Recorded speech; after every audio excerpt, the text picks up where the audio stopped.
Shalom,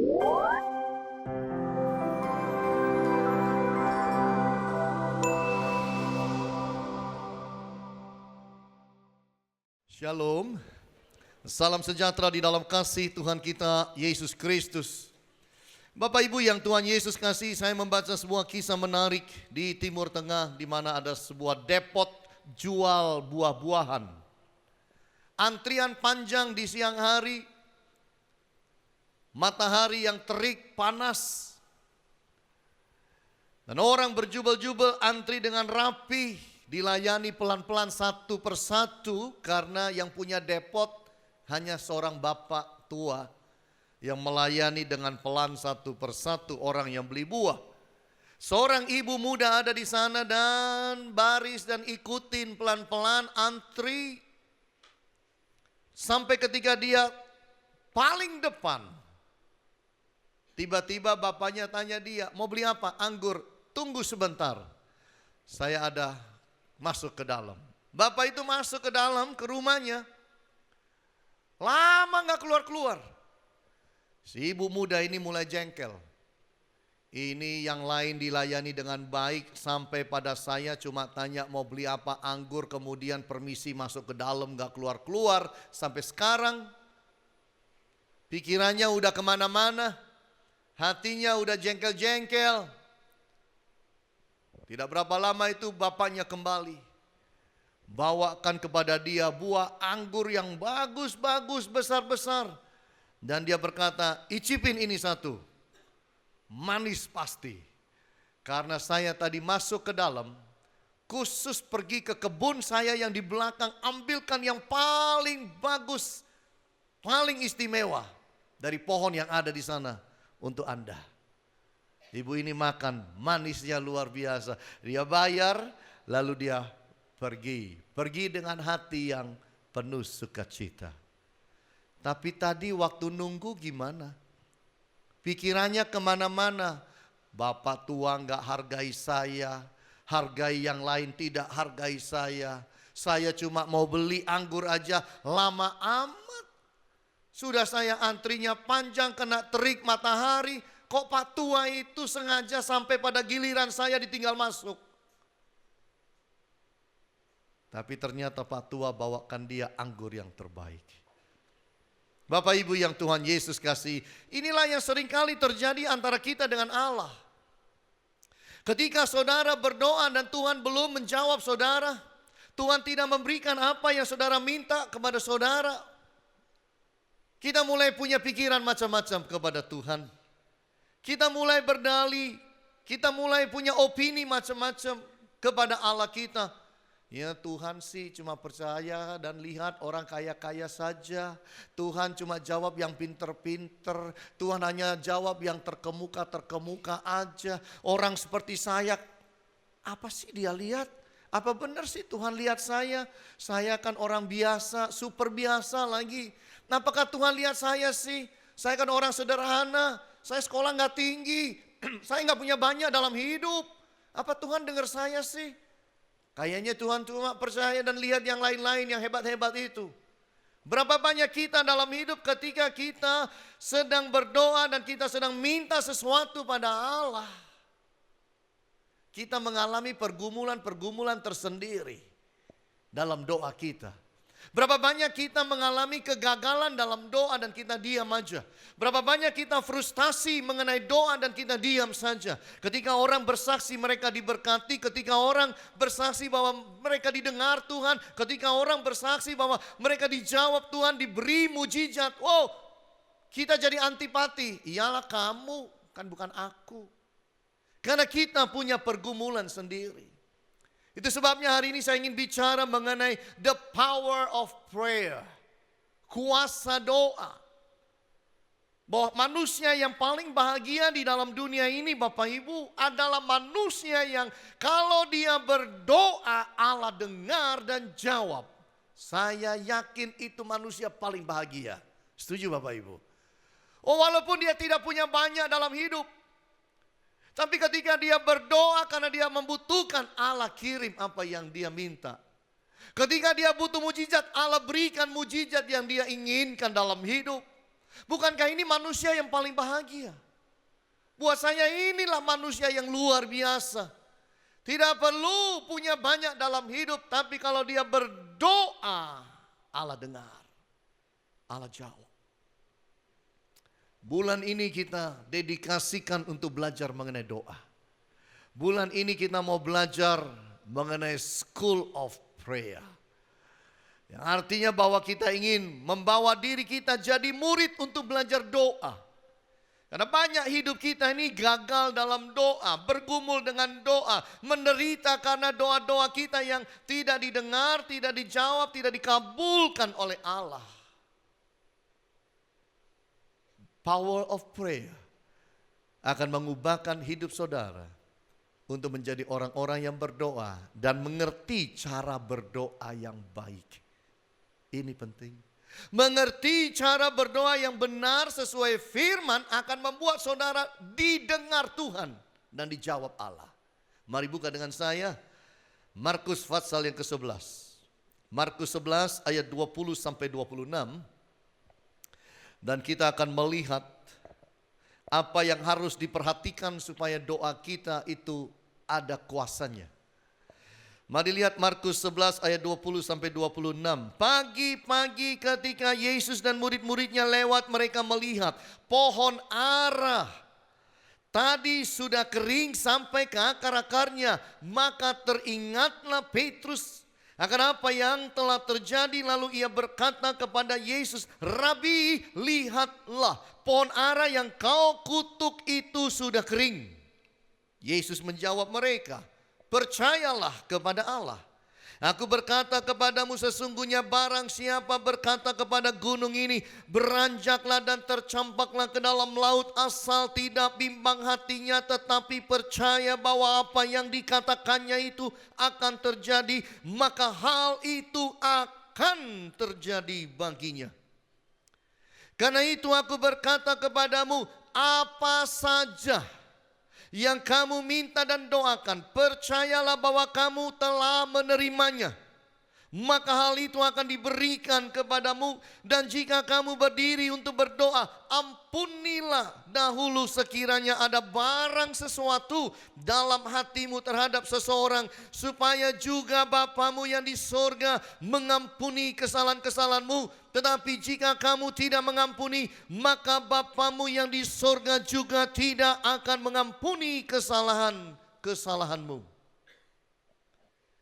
Ini kisah mengenai doa. Murid-muridnya heran. Kemarin Yesus lewat di jalan yang sama, ada pohon ara di situ. Dan pohon ara ini tidak menghasilkan buah. Yesus mengutuki pohon ini. Dan pohon ini ketika mereka pulang lewat jalan yang sama, Petrus terkejut karena pohon ara ini menjadi kering, kerontang, mati sampai ke akar-akarnya. Di mana ada di dunia ini manusia bicara dengan pohon, pohonnya ikut apa yang diucapkan. Pohonnya dikatakan, mulai hari ini tidak ada orang akan makan buah daripadamu. Pohon itu langsung jadi kering. Sakti ini orang. Luar biasa. Tapi disinilah kita belajar satu hal. Kalau mau jadi orang yang doanya didengar Tuhan, ada satu prinsip kita harus pegang, yaitu rendah hati. Apa prinsip itu? Rendah hati. Di mana sisi rendah hatinya? Yaitu ketika Yesus dikatakan oleh Petrus, Yesus, Guru, pohon yang kau kutuki kemarin sekarang udah kering, mati sampai ke akar-akarnya. Apa jawab Yesus? Yesus enggak bilang begini, aku kan hebat. Siapa dulu ini? Kamu harus mengerti siapa aku. Enggak. Yesus berkata apa? Percayalah kepada Allah. Ketika yang namanya satu pengalaman fenomenal itu terjadi, manusia bisa mengutuki sebuah pohon dan pohon itu mati. Seketika fokus Petrus adalah kepada Yesus. Tapi Yesus mengubah fokus Petrus kepada Allah. Di sini kita melihat sisi rendah hatinya Yesus. Tidak diizinkan orang fokusnya kepada dia, tapi dikatakan percayalah kepada Allah. Artinya bahwa semua terjadi atas karena Allah dan seizin Allah itu. Berapa banyak di dalam hidup hamba Tuhan bisa mencuri kemuliaan Tuhan dengan berkata, memang aku hebat, memang aku hamba Tuhan yang lain dari yang lain, memang aku punya kuasa, aku punya urapan yang berbeda, hamba Tuhan se-Indonesia tidak punya itu. Oh bisa, tapi bukan itu yang Tuhan mau. Rendah hati yang Tuhan mau. Kalau saudara mau doa saudara didengar Tuhan, rendah hati itu harus ada di dalam hati. Perikop ini bicara mengenai doa. Dimulai dengan hati yang rendah hati. Kerendahan hati artinya tidak mencuri kemuliaan Allah. Kalau terjadi mujizat harus Allah yang dimuliakan, dipuji. Bukan kita. Siapakah kita ini? Berani-beraninya mencuri kemuliaan Tuhan. Hati-hati. Itu sebabnya juga jemaat tidak boleh mengagung-agungkan hamba Tuhan. Mendewa-dewakan hamba Tuhan. Mengkultuskan seorang hamba Tuhan. Jangan hambanya, Tuhannya yang harus disembah. Kerendahan hati artinya percaya Allah lah pembuat mujizat, bukan manusia. Saudara mau keliling dunia ini kalau terjadi mujizat dan orang berkata itu saya, keliru banget. Mujizat itu terjadi karena Allah. Walaupun memang setan bisa meniru-niru, tapi saya sedang bicara mujizat yang murni. Itu hanya datang dari Allah, bukan manusia. Manusia tidak mampu membuat mujizat.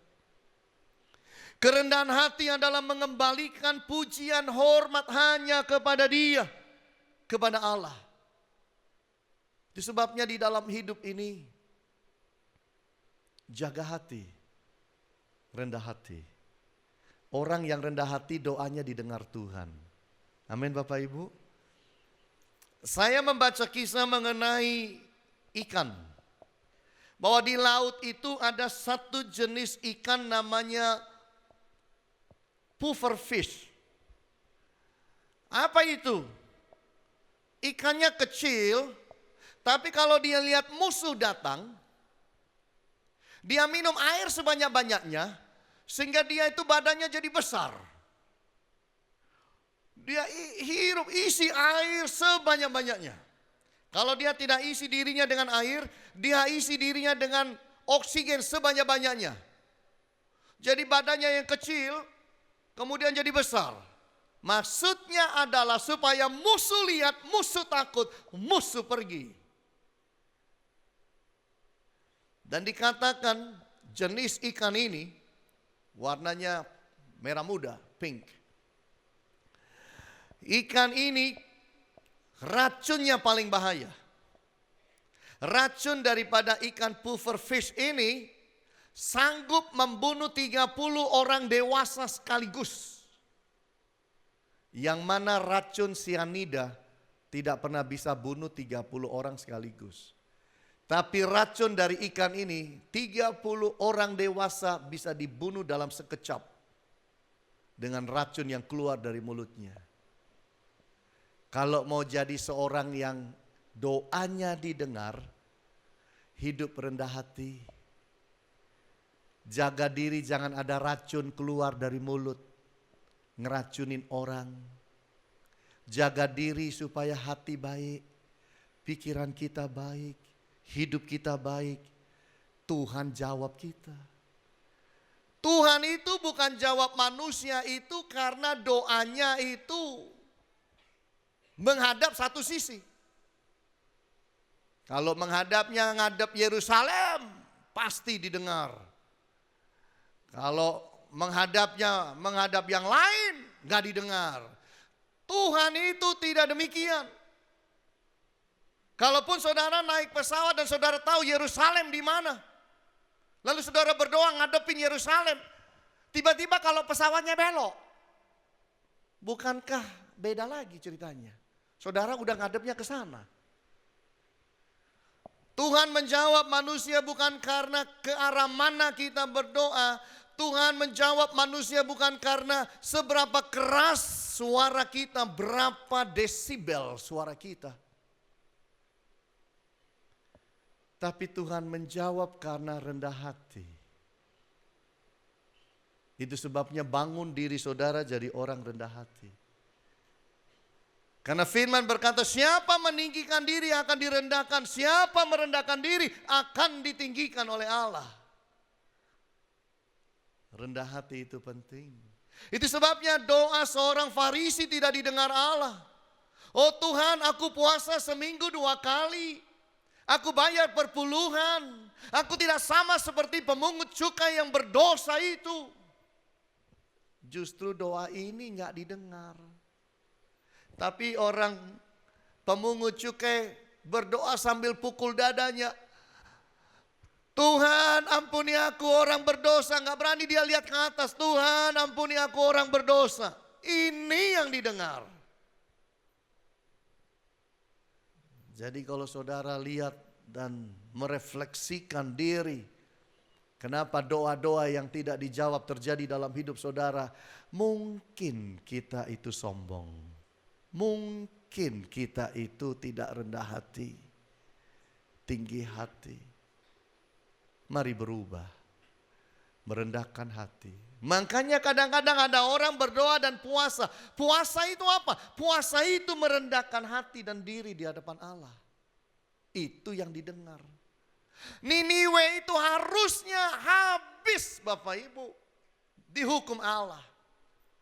Karena dikatakan kejahatannya udah sampai ke mata Allah, ke telinga Allah. Tapi bangsa itu, raja dan semua pejabat dan semua rakyat, termasuk para ternak-ternaknya semua puasa. Dan Tuhan luputkan hukuman. Karena mereka merendahkan diri. Jadi kalau mau doa didengar Tuhan, jawabnya nomor 1 kita harus rendah hati.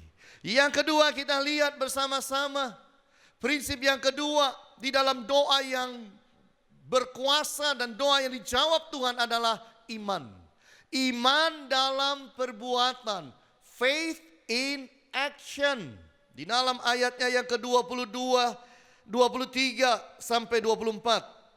Aku berkata kepadamu, sesungguhnya barang siapa berkata kepada gunung ini beranjaklah dan tercampaklah ke dalam laut, asal tidak bimbang hatinya, tetapi percaya bahwa apa yang dikatakannya itu akan terjadi, maka hal itu akan terjadi baginya. Karena itu aku berkata kepadamu, apa saja yang kamu minta dan doakan, percayalah bahwa kamu telah menerimanya, maka hal itu akan diberikan kepadamu. Di dalam 2 ayat ini ada pengajaran doa yang luar biasa. Pakai atau pergunakan kata-kata iman. Berkata-katalah dan percaya. Yesus berkata, jangankan pohon ara ini yang 1 batang. Gunung yang lebih besar dari pohon ara itu, kalau engkau katakan dan engkau percaya, maka itu akan terjadi kepadamu. Memang luar biasa apa yang Yesus ajarkan. Pergunakan kata-kata iman. Kata-kata iman itu kata-kata yang sangat dipercayai. Zaman dahulu kalau orang tua marah sama anak nakal luar biasa, kurang ajar luar biasa, orang tua itu bisa marah. Marah yang berlipat-lipat kali ganda itu namanya murka, muntap. Lalu orang tua bisa mengucapkan kata-kata, tahu begini, lebih baik gak aku lahirkan kamu, lahirku cekik mati kamu daripada kurang ajar sama mama. Mama beritahu kau, ini dalam kemurkaannya, murka. Lalu mamanya berkata, mama kasih tahu kau, kau kere kau seumur hidup. Ketika diucapkan itu, mamanya lagi muntap. Waktu muntap dan murka yang besar itu, mamanya percaya dengan apa yang diucapkan. Dan itu akan jadi. Kalau memang anaknya kurang ajar. Tapi kalau anaknya tidak kurang ajar, biar muntap kayak apa, dia omong nggak masuk. Amin Bapak Ibu. Dikutuk model apa nggak masuk. Salah alamat kutuk model begitu. Tapi kalau kita berbuat salah sampai membuat orang itu muntap, dia ucapkan itu, begitu percayanya, itu bisa terjadi. Makanya Bapak Ibu kalau muntap, jangan berkata-kata. Kadang-kadang marah lewat SMS itu lebih baik. Lewat WhatsApp, aku marah loh. Iya, daripada keluar kata-kata. Kadang-kadang kalau sudah begitu, pergi menyendiri sana. Cari kopi yang paling enak. Minum deh. Cari sesuatu yang manis. Cari es krim yang enak. Minum. Tenangkan hati. Daripada keluarkan kata-kata yang nanti kalau kita sudah turun dan surut marahnya. Lalu nyesel. Kalau kita tidak cabut kata-kata itu akan terjadi. Makanya Yesus berkata, siapa yang berkata-kata kepada gunung ini, percaya, beranjaklah ke dalam laut, percaya dan tidak bimbang, maka itu akan terjadi. Orang kalau marah itu kan enggak bimbang saudara. Kalau dia bimbang enggak jadi marah masalahnya. Orang kalau marah itu dia sudah percaya dia benar. Yakin. Keluarkan kata-kata itu dengan penuh keyakinan. Itu yang bisa jadi. Itu yang Tuhan mau dalam diri kita waktu kita berdoa. Kita yakin. Tapi tanpa marah.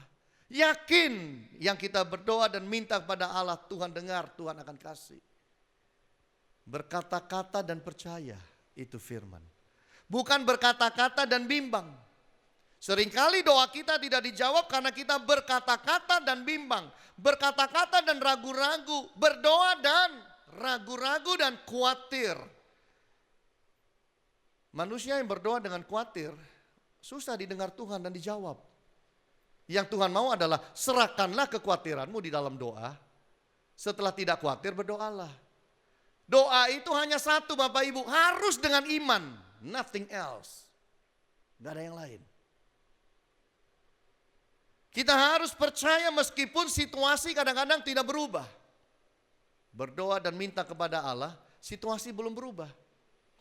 Itu jangan kemudian membuat goyang iman kita, bimbang kita, lalu masuk ragu-ragu, ketakutan, galau dan kacau dalam hati. Doa kita jadi mubazir.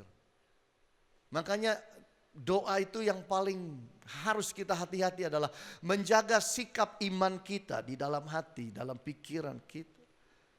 Percayalah bahwa itu akan diberikan sampai itu terjadi dalam diri saudara. Bahkan Alkitab ajarkan sesuatu yang luar biasa Bapak Ibu. Hati-hati di dalam membaca. Barang siapa berkata kepada gunung ini beranjaklah dan tercampaklah ke dalam laut asal tidak bimbang hatinya. Tapi percaya bahwa apa yang dikatakannya akan terjadi. Maka hal itu akan terjadi. Tapi berikutnya luar biasa. Karena itu aku berkata kepadamu apa saja yang kamu minta dan doakan. Percayalah bahwa kamu telah menerima. Maka hal itu akan diberikan kepadamu. Meminta sesuatu dan percaya itu telah menerima. Biasanya orang kalau minta sudah terima belum? Belum. Tapi ini dimaksudkan percayalah itu telah diberikan, telah menerima, maka itu akan diberikan kepadanya. Kita minta contoh sedikit. Pak Paulus boleh minta berdiri sebentar di sini.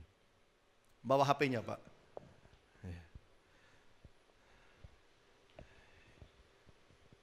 Jadi kalau saya minta, katakan saya berdoa, ini Allah. Saya berdoa, ya Allah berilah saya sebuah handphone. Aku percaya Engkau sanggup beri handphone. Tuhan aku mau handphone. Aku minta Tuhan, aku yakin Kau sanggup beri aku handphone. Percaya Engkau pasti akan berikan handphone. Kalau itu masih belum. Yang Tuhan mau begini. Tuhan, aku percaya Engkau sudah memberi aku handphone. Belum diterima. Sudah beri Tuhan. Maka Tuhan, aku tahu itu akan terjadi. Nah, waktu percaya sudah menerima, sudah terima belum saya? Belum, masih dipegang oleh Allah.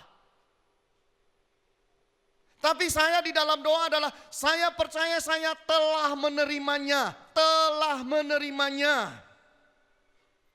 Maka itu akan diberikan kepada saya. Jadi saudara lihat, bukan sebelumnya. Tuhan, aku percaya Engkau akan berikan kepadaku. Beda. Tuhan bilang berdoa dan percaya bahwa Engkau telah menerima. Telah menerima. Belum pegang tapi sudah merasa menerima. Maka pada akhirnya Tuhan akan berikan itu kepada saya. Inilah yang harus kita pelajari. Thank you, Pak. Ini yang harus kita pahami. Bukan, oh ya Tuhan, aku pasti akan terima itu. Aku pasti Tuhan tahu Engkau akan berikan kepadaku. Nanti. No. Tuhan berkata apa? Percaya bahwa kamu telah menerima. Udah terima belum? Belum. Tapi disuruh percaya bahwa sudah terima, maka hal itu akan diberikan kepadamu. Ini Bapak Ibu. Nah, kita banyak salahnya di sini. Kita minta karena kita tahu kita nggak punya. Kita minta karena kita tahu kita belum memiliki. Itu sebabnya kita minta. Kapan kita menerimanya? Nanti kalau sudah dikasih. Salah. Tuhan berkata, waktu berdoa percaya engkau sudah terima. Percaya dulu sudah terima. Baru itu akan dikasih. Ini loh. Bukankah kita semua banyak salahnya di sini?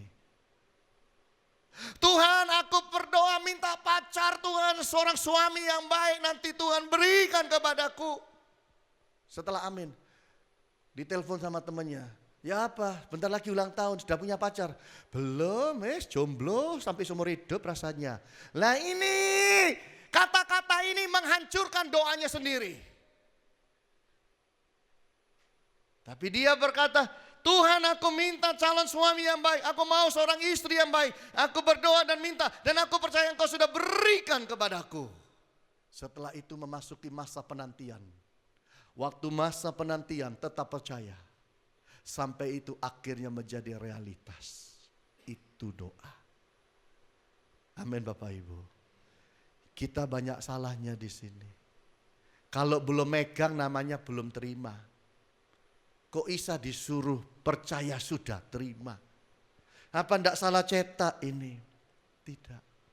Inilah firman. Percaya telah dijawab. Makanya jaga iman saudara di kamar doa dan di luar kamar doa. Kata-katanya harus konsisten. Kalau saudara di kamar doa percaya, Tuhan aku percaya oleh bilur-bilurmu aku sembuh, aku percaya kuasamu menyembuhkan, aku percaya mujizat terjadi, terima kasih Tuhan aku sudah disembuhkan. Itu. Keluar dari kamar doa, temannya tanya, ya apa penyakitmu? Balesnya gini, alah wong dokter wis putus asa apalagi aku. Nyenyek aku hancur. Lah di sini bilang percaya, di sini enggak percaya. Anda kontradiksi dengan dirimu sendiri dan dengan kata-kata dan dengan iman saudara sendiri. That's why we don't get what we ask from God. Jadi kalau di sini sudah minta, keluar ruang doa juga tetap percaya. Sudah menerima. Amin Bapak Ibu. Dan ini menjaga, ini yang dijaga, ini sulit. Menjaga pikiran dan hati saudara bahwa kau sudah terima itu. Sulit. Tapi itulah harus kita jaga. Yesus bilang kalau bisa itu, apa saja yang kau minta engkau akan terima itu. Jaga iman di dalam masa penantian. Kalau dijawabnya 5 hari kemudian gampang. Kalau dijawabnya 5 tahun lagi itu loh, nunggu 5 tahun itu kan. Dengan berkata, aku sudah terima itu, aku sudah terima itu. Terima kasih Tuhan, terima kasih. Sulit. Tapi itulah iman. Nah kalau sudah terima, nggak perlu lagi iman. Iman itu diperlukan karena engkau belum terima, tapi percaya sudah terima. Ini yang Tuhan mau kita mengerti. Jaga iman dan percaya sudah terima. Betapa sulitnya. Karena kalau memang sudah terima HP itu, nggak perlu lagi percaya, orang sudah terima kok. Yang dibutuhkan adalah percaya sudah terima meskipun belum terima. Kita harus kuatkan diri kita yang di sini. Musuh iman itu ada, yaitu realitas keadaan. Apa yang mata lihat beda dengan apa yang firman katakan. Apa yang saudara baca janji firman dan janji berkat beda dengan apa yang saudara alami dalam hidup. Ketika kontradiksi seperti itu terjadi, which one do you believe? Yang mana saudara percaya? Realitas yang saudara percaya atau firman yang saudara percaya? Kalau kita pilih firman yang kita percaya, realitas akan dikalahkan. Masih ingat ketika Musa berperang lewat dengan bangsa Amalek, lalu Yosua disuruh perang di bawah. Musa naik ke gunung, angkat tongkatnya. Hur dan Harun di sebelahnya. Kalau tangannya itu capek, turun. Perang di bawah kalah. Kalau tangannya kuat, perang bangsa Israel di bawah menang. Menang kalahnya Yosua dalam realitas hidup ditentukan dari Musa yang di atas gunung pegang tongkatnya. Di atas menang, di bawah turun. Akhirnya Musa dikasih batu besar, dia duduk. Yang satu ngangkat tangan satunya, yang satu angkat tangan satunya supaya kuat. Ketika itu kuat, bangsa Israel perang di bawah. Realitas kemenangan terjadi. Tinggal kita pilih hidup ini. Mau pilih percaya firman dan janji Allah, atau mau percaya realitas. Ketika kita percaya realitas, realitaslah yang berkuasa. Itu sebabnya Gehasi buka pintu dan dia berkata, Nabi, kita dikepung begitu banyak orang, mati kita. Nabi bangun, Nabi berkata sambil mulet, yang menyertai kita lebih banyak daripada yang ngepung kita. Mana Nabi, lihat kita dikepung habis-habisan. Tuhan buka matanya supaya dia lihat bahwa yang menyertai kita lebih banyak daripada yang mengepung kita. Matanya dibuka, kelihatanlah dia. Bala tentara Allah luar biasa banyaknya. Apa yang menjadi realitas di dunia ini diciptakan dari apa yang tidak kelihatan. Dunia saudara dan saya yang realitas ini diciptakan dari dunia yang tidak kelihatan. Dari kerajaan yang tidak kelihatan. Mau pilih yang mana dipercaya? Itu sebabnya kita harus percaya firman. Saya pernah cerita om saya di New York dulu. Sakitnya itu bentol-bentol merah, bengkak seluruh badan. Kalau sudah kena itu gak bisa kerja 5 hari. Harus minta izin. Pergi 3 profesor di New York. 3 profesor berkata, engkau akan hidup dengan penderitaan ini dan penyakit ini seumur hidup. 3 profesor bilang begitu. Pulang Indonesia, ketemu mama saya, didoakan, penuh Roh Kudus, hidup baru, sembuh. Dari 25 tahun yang lalu sampai sekarang penyakitnya hilang. Tidak pernah ada lagi dalam hidupnya. Realitas profesor beda dengan realitas Allah. Mau pilih percaya yang mana? Terserah saudara. Iman itu percaya yang tidak kelihatan. Ragu-ragu percaya yang kelihatan. Saudara pilih percaya yang mana? Ini yang kita harus hati-hati. Bagian yang ketiga, prinsip yang ketiga adalah mengampuni. Kalau mau doa saudara dijawab Allah, hati ini harus bersih. Harus ada pengampunan. Yesus bilang itu di dalam ayat 25-26. Dan jika kamu berdiri untuk berdoa, ampunilah dahulu sekiranya ada barang sesuatu dalam hatimu terhadap seseorang, supaya juga Bapamu yang di sorga mengampuni kesalahan-kesalahanmu. Tetapi jika kamu tidak mengampuni, maka Bapamu yang di sorga juga tidak akan mengampuni kesalahan-kesalahanmu. Jadi doa itu erat hubungannya dengan hati. Biarpun saudara puasa 40 hari, kalau engkau di dalam hati tidak mengampuni kesalahan orang lain, benci orang lain, biarkan engkau puasa 40 hari, Allah nggak dengar. Tapi hati yang bersih Tuhan dengar. Hati yang mau mengampuni orang, yang tidak simpan salah orang, yang mau melepaskan pengampunan, yang mau belajar hidup dalam kasih. Orang yang mau belajar hidup dalam kasih, orang ini kalau berdoa Tuhan dengar. Oleh sebab itu kita harus membangun diri menjadi manusia kasih. Amin Bapak Ibu. Tuhan ciptakan saudara di dalam dunia untuk apa? Oh, supaya saya jadi pengusaha sukses. Oh, supaya saya menjadi seorang ilmuwan top. Oh, supaya saya jadi pengacara yang luar biasa. Oh, supaya saya jadi arsitek yang dahsyat, luar biasa, hebat, sukses.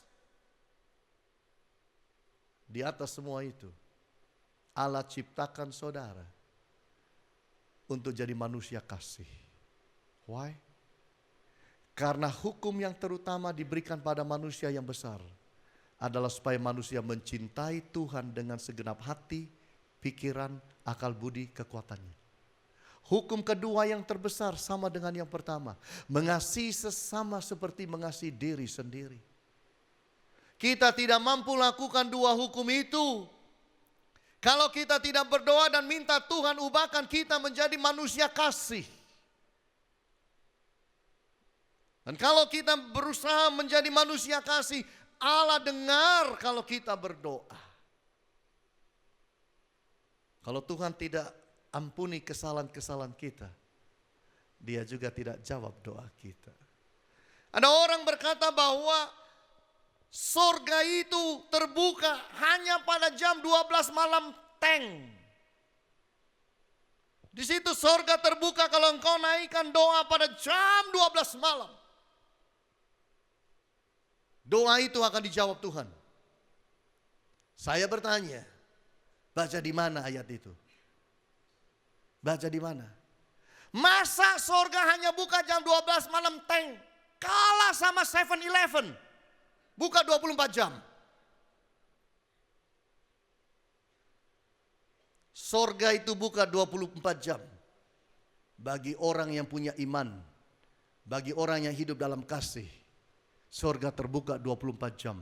Ketika dia berdoa, walaupun hanya komat kamit saja seperti Hana waktu dia minta anak, komat kamit saja. Suaranya tidak terdengar, surga dengar, surga jawab. Surga bahkan berikan Samuel plus 5 orang anak lagi. Karena didengar doanya yang komat kamit itu. Itu sebabnya mari bangun diri menjadi manusia kasih. Mengampuni adalah sebuah perintah, bukan anjuran, bukan himbauan, bukan nasihat. It is a command that we forgive, bahwa kita mengampuni. Kalau kita bangun diri kita jadi manusia mengampuni, manusia kasih, Allah pasti dengar kita. Karena Allah hanya dengar orang yang benar. Berapa banyak saudara bangun pagi kan berdoa. Syafaat kan? Ya. Berapa banyak saudara bersyafaat. Kalau coba saudara lihat daftar syafaat saudara. Untuk siapa saudara berdoa. 95% engkau berdoa untuk orang yang kau sayangi. Ada di dalam daftar musuh-musuh, orang-orang yang benci saudara. Saudara doakan. Mari berubah. Itu juga harus masuk daftar itu. Ketika engkau dibenci, engkau tidak disayangi, engkau difitnah, ngalamin macam-macam, itu pun masuk dalam doa. Didoain apa? Berkat. Kok enak? Berapa banyak kita bilang begitu, tapi itu firman. Tetap mendoakan berkat bagi musuh-musuhmu. Dan mengampuni. Orang yang kayak begini itu didengar Allah. Hari ini kita belajar. Power of prayer. Kuasa doa. Datangnya dari kerendahan hati Bapak Ibu. Bangun hidup jadi rendah hati. Datang dari iman. Hati-hati, kata-kata saudara bisa menghancurkan doa-doa saudara. Ragu-ragu, khawatir, bimbang, galau bisa menghancurkan iman saudara.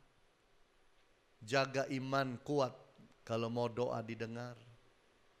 Dan bangun hidup saudara menjadi orang yang bisa memaafkan orang lain, mengampuni orang lain.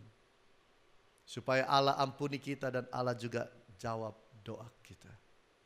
Ketika kita lakukan 3 ini,